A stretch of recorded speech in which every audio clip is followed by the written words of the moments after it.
Halo Bapak, Ibu, dan Saudara-saudari yang kasih Tuhan, bagaimana kabarnya hari ini? Saya harap semuanya dalam keadaan yang penuh semangat, dalam keadaan yang penuh sukacita, dalam keadaan yang penuh dengan pengharapan. Dan tentunya semoga saja semuanya dalam keadaan yang sehat. Kita akan bersama-sama mengawali hari dan pekan yang baru ini dengan merenungkan firman Tuhan. Tetapi mari kita memfokuskan hati kita, memfokuskan diri kita, pikiran kita kepada Tuhan di dalam doa. Mari kita berdoa. Sungguh kami bersyukur ya Tuhan, karena Tuhan menyertai kami sepanjang pekan yang lalu, Tuhan melindungi kami sepanjang pekan yang lalu, dan kami bersyukur karena Tuhan memberikan kami hari yang baru di pekan yang baru ini. Sungguh Tuhan, kami bersyukur karena cinta Tuhan tidak pernah berubah, cinta Tuhan semakin kami rasakan melalui setiap musim kehidupan kami. Sebentar kami akan bersama-sama merenungkan firman Tuhan. Kiranya Tuhan membuka hati dan pikiran kami supaya kami dapat mengerti apa yang menjadi kehendak Tuhan, dan kiranya Tuhan memampukan kami melalui Roh Kudus agar kami dapat melaksanakannya di tengah kehidupan kami sehari-hari. Terima kasih ya Tuhan, di dalam nama Tuhan Yesus kami berdoa. Amin. Nah, Bapak, Ibu, dan saudara-saudari yang dikasihi Tuhan, bacaan kita pada hari ini berdasarkan Amsal pasal 27. Amsal pasal 27 ayat yang ke-19. Amsal pasal 27 ayat yang ke-19 yang berbunyi demikian. Seperti air mencerminkan wajah, demikianlah hati manusia mencerminkan manusia itu. Sekali lagi, seperti air mencerminkan wajah, demikianlah hati manusia mencerminkan manusia itu. Demikianlah pembacaan firman Tuhan pada hari ini. Yang berbahagia adalah setiap dari kita yang mendengarkan, merenungkan, memelihara, bahkan diberikan kekuatan untuk melaksanakan di tengah kehidupan sehari-hari. Haleluya. Bapak, Ibu, dan saudara-saudari yang dikasihi Tuhan, semakin banyak cara yang bisa digunakan manusia untuk mencoba mengetahui kepribadian atau karakter yang ia miliki. Misalnya adalah salah satunya tes IMBT. Nah, tes IMBT ini adalah tes yang biasanya digunakan untuk mengukur atau melihat apakah seorang itu seorang yang extrovert atau introvert dan berbagai macam lainnya. Jadi ini tesnya ya kayak tes kepribadian gitu kali ya. Jadi dia nanti ada pertanyaan-pertanyaan yang kemudian harus diisi. Nah, ada juga ini yang kayak berupa pertanyaan ya. Ada juga yang menilai diri itu dari 5 love languages. Jadi kayak menilai sebenarnya bahasa kasih kita itu yang kayak gimana. Ini sudah pernah saya bahas kayaknya. Jadi kayak misalnya ada orang yang bahasa kasihnya adalah quality time. Jadi dia merasa sangat mencintai dan caranya merasa sangat dicintai dan akan menunjukkan cintanya dengan menghabiskan waktu bersama gitu. Ada yang bahasa kasihnya hadiah gitu. Jadi dia akan merasa dicintai kalau dia diberi hadiah, dan dia akan menunjukkan cintanya dengan cara memberikan hadiah. Jadi walaupun misalnya dia menghabiskan banyak waktu tapi nggak pernah dapat hadiah, dia akan merasa tidak dicintai karena itu memang bahasa cintanya. Tapi ini tidak mutlak, karena memang beberapa orang itu ya nggak bisa dibilang satu orang itu cuma bahasa kasihnya cuma give, atau satu orang bahasa kasihnya cuma quality time gitu, nggak bisa. Nah, jadi ada banyak cara. Atau mungkin ada yang percaya sama kayak zodiak gitu. Jadi kayak misalnya saya Libra. Misalnya kayak Libra itu orangnya misalnya pelin-pelan gitu, karena timbangan. Jadi dia sulit gitu mengambil keputusan. Atau misalnya Virgo, Scorpio gimana ya, saya juga nggak hafal ya. Tapi dulu waktu saya SMP, SMA suka sekali saya kalau ada di TV atau di majalah gitu tentang zodiak gitu, tentang asmara, keuangan gitu-gitu kan. Cuma ya bukan tentang ramalannya ya, kadang orang mendeskripsikan dirinya, saya itu Virgo, saya itu Libra, dan lain-lain, jadi orangnya gini. Ada juga yang mendeskripsikan dirinya melalui golongan darah gitu. Ini ada yang kalau golongan darahnya A itu gimana sikapnya, golongan darahnya B gimana, ada yang golongan darahnya O juga gimana. Ada banyak banget ya. Jadi orang itu berusaha mencari tahu jati dirinya dengan mencoba mengikuti beberapa tes atau mencocok-cocokkan dengan apa yang ada gitu kan. Ya kalau misalnya, oh makanya aku tuh orangnya nggak bisa ngambil keputusan soalnya aku tuh Libra gitu. Saya sering gitu sih kan. Ya, jadi kayak mencocok-cocokkan gitu ya. Jadi memang bukan tentang saya percaya ramalan bahwa sekarang ya, apalagi udah gede gini, percaya ramalan, keuangannya gini, tapi sudah terlanjur dari kecil kalau Libra itu gini gitu. Jadi ya itulah. Nah, tapi manusia itu berusaha sebenarnya untuk mengenali dirinya, karena ternyata mengenali diri itu bukan hal yang mudah dilakukan oleh manusia. Sekali lagi kita tahu bahwa manusia adalah seorang makhluk yang kompleks, individu yang rumit gitu. Jadi bahkan mengenali diri sendiri aja kesulitan gitu. Nah, pada hari ini kita membaca di Amsal, sebenarnya bagaimana sih kita melihat diri kita menilai diri kita. Gampang loh ternyata. Jadi yang penting adalah selain tes IMBT itu, selain 5 love languages, selain zodiak, selain apalagi banyak ya, golongan darah dan lain-lain, ternyata ada satu hal yang lebih utama, yang lebih valid, yang tolok ukurnya itu lebih pasti, yaitu hati manusia.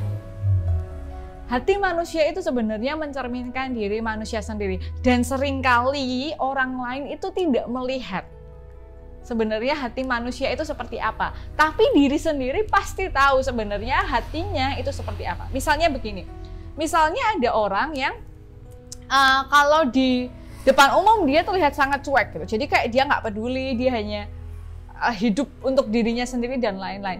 Tapi padahal nanti ketika di rumah gitu, dia nanti memikirkan, kok tadi ada anak yang pulang sekolah jalannya sepatunya itu rusak gitu. Dia melihat, kok gimana ya caranya aku bantu anak itu gitu. Atau memang orang yang kelihatannya itu pendiam gitu. Misalnya orang itu kelihatannya pendiam, nggak pernah ngomong, nggak pernah cerita, nggak cerewet gitu. Saya kan cerewet ya, orangnya pendiam gitu. Nah ternyata ketika dia pendiam itu dia menuliskan banyak kisah itu lewat tulisan ya, lewat tulisan, atau dia ternyata memikirkan banyak hal gitu, atau apalah, atau misalnya ada orang terlihat ramah, gini, tapi hatinya ngerasani kan gitu, bisa jadi ya. Nah, yang paling valid untuk mengenali diri adalah dengan melihat hati kita. Apa yang kita pikirkan ketika kita melihat situasi tertentu? Apa yang kita pikirkan ketika kita berjumpa dengan orang tertentu? Apa yang kita pikirkan, apa yang kita rencanakan, apa yang kita refleksikan, itu sebenarnya mencerminkan diri kita. Misalnya tes IMBT, misalnya tes yang keluar adalah ekstrovert, jadi suka bergaul dengan orang, sangat energinya itu merasa terpenuhi kalau berjumpa dan bermain dengan orang banyak gitu misalnya. Tapi sebenarnya ketika dia bermain dengan orang banyak, ketika dia tampaknya bersenang-senang, ternyata hatinya dipenuhi beban, dipenuhi iri, dipenuhi kebencian. Berarti mungkin dia sebenarnya nggak ekstrovert seperti yang dia pikirkan, dia idealkan. Atau mungkin ada orang-orang yang dilihatnya orang lain tuh antisosial kan, ada kan. Kalau cuma introvert itu kan nggak antisosial, dia nggak mau bergaul sama orang lain. Tapi sebenarnya dia sedang menyusun karya yang bisa digunakan untuk orang lain. Dia sedang menciptakan sesuatu yang bisa membantu orang lain. Nah, ini adalah cara kita menilai hati kita. Cara kita mengerti diri kita. Cara kita bercermin sebenarnya saya itu orang yang seperti apa. Dan ini yang tahu adalah diri kita sendiri. Yang bisa melihat wajah di air itu kan sebenarnya diri kita ya. Orang bisa ngintip juga ya, tapi kita akan melihat dengan jelas itu ya diri kita yang lihat. Ya, orang lihatnya juga mungkin tidak sejelas kita. Kalau dia lihat kan juga dia lihat dari posisinya dia, bukan dari posisi kita kan. Nah, begitu juga ketika kita melihat hati kita, orang lain nggak bisa lihat jelas hati kita. Dan kita bisa membohongi orang lain. Ini bukan trik atau tips yang Bapak Ibu belum tahu ya, pasti udah tahu kan, bahwa kita bisa membohongi orang lain. Mungkin hati kita sama mulut kita, hati kita dengan ekspresi wajah kita itu bisa berbeda, tapi Tuhan itu nggak bisa dibohongi. Diri kita sendiri itu tidak bisa dibohongi. Tuhan itu tahu siapa diri kita, tahu apa isi hati kita.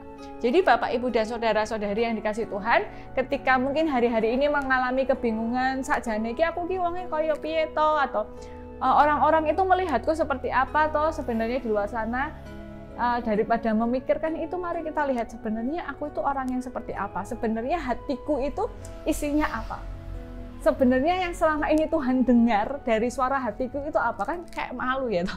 Bapak Ibu malu nggak kalau misalnya Bapak Ibu lagi batin orang, terus ada orang lain tuh yang denger gitu. Jadi misalnya lagi batin, ya ampun wong kok nyebai kok ngono gitu. Itu bahasa saya ya, nyebai ya.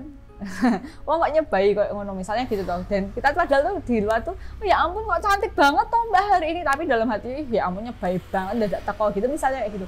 Nah misalnya ada orang di sekitar kita tuh yang bisa dengerin suara hati kita, ya ampun ternyata si Dana Dea itu kalau ketemu orang di depan, cantik sekali, tapi ternyata hatinya ngerasa nih, kan malu toh kalau kita kayak gitu. Nah sekarang mari kita coba menguji diri, selama ini yang Tuhan dengar dari suara hati saya itu apa ya? Selama ini yang Tuhan lihat dari saya itu, saya orang yang seperti apa ya? Selama ini ternyata saya ini orang yang seperti apa? Jadi mari Bapak Ibu, kita tes diri kita. Kita lihat, merenung sejenak. Nggak usah merenung sejenak, merenung setiap waktu. Ketika hujan, apa yang kita pikirkan? Ketika antrian kita diserobot, apa yang kita pikirkan? Ketika kita mau ngantri, apa yang kita pikirkan? Saya mau nyerobot gitu. Atau ketika ada berita di TV, apa yang kita pikirkan? Nah itu mencerminkan diri kita, dan kita akhirnya bisa membenahi diri kita kalau kita bisa lihat hati kita. Itu kayak pakai make up ya kan, make up itu ya menutupi apa yang ingin ditutupi, menonjolkan apa yang ditonjolkan gitu kan. Saya nggak bisa make up apa itu. Nah ya kayak gitu, kalau kita mau make upin hati kita, kalau kita mau memperbaiki hati kita, ya memperbaiki diri kita, kita harus tahu dulu dong kekurangan kita di mana, kelebihan yang harus ditonjolkan itu yang mana. Misalnya kekurangannya ternyata suka berkeluh kesah, tapi kalau nggak pernah diakui ya nggak bisa dibenerin. Kayak misalnya nggak pernah mengakui bahwa ada luka karena jerawat gitu, ya nggak bisa disembuhin lukanya, nggak bisa. Kalau malah ditambahi bedak macam-macam, malah tambah parah, tambah iritasi gitu kan. Nah, makanya harus tahu dulu. Kita harus mendeteksi aku ini sebenarnya orang kayak gimana. Isi hatiku tuh sebenarnya kayak gimana. Dari situlah kita akan bisa memperbaiki diri kita, dan dari situ kita akan ya bisa menjadi anak-anak yang semakin segambar dan serupa dengan Tuhan. Jadi kalau Bapak Ibu hatinya sedang berdosa, ya itu kan kita ya, bukan itu kan tidak terpisah, itu iblis kok, enggak, itu kita, itu hati kita, diri kita sendiri. Ketika kita sedang berdosa, kita nggak sedang batin sendirian, kita nggak sedang memendam sendirian, ada Tuhan yang juga mendengarkan. Jadi karena dilihatin, karena didengarkan sama Tuhan, karena Tuhan pasti tahu, dan karena kita juga pasti tahu, mari kita memperbaiki diri kita dengan memperbaiki hati kita. Mari kita berdoa. Terima kasih Tuhan, karena Tuhan senantiasa ada di sekitar kami, Tuhan senantiasa dekat dengan kami, Tuhan senantiasa menjaga kami. Dan kiranya Tuhan memakai kami, menolong kami supaya kami dapat memperbaiki diri kami, membenahi diri kami dengan membersihkan hati kami. Dan kami juga berdoa bagi saudara-saudari kami yang terpapar COVID-19, baik dalam fisiknya, baik dalam kondisi ekonominya, kondisi sosialnya, kondisi mentalnya. Kiranya Tuhan yang hadir, Tuhan yang merangkul dan memberikan pemulihan. Dan kiranya Tuhan pakai kami untuk juga menjadi saluran berkat bagi orang-orang di sekitar kami. Sungguh Tuhan, jalannya hari ini, pekan ini kami serahkan ke dalam tangan kuasa Tuhan kami, Allah Bapa kami.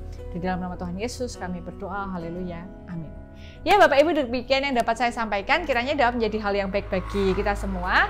Tetap jaga kesehatan, tetap taati protokol kesehatan. Sampai jumpa di pertemuan yang akan datang. Tetap semangat, jangan putus asa, jangan lengah juga. Tuhan Yesus memberkati. Sampai jumpa.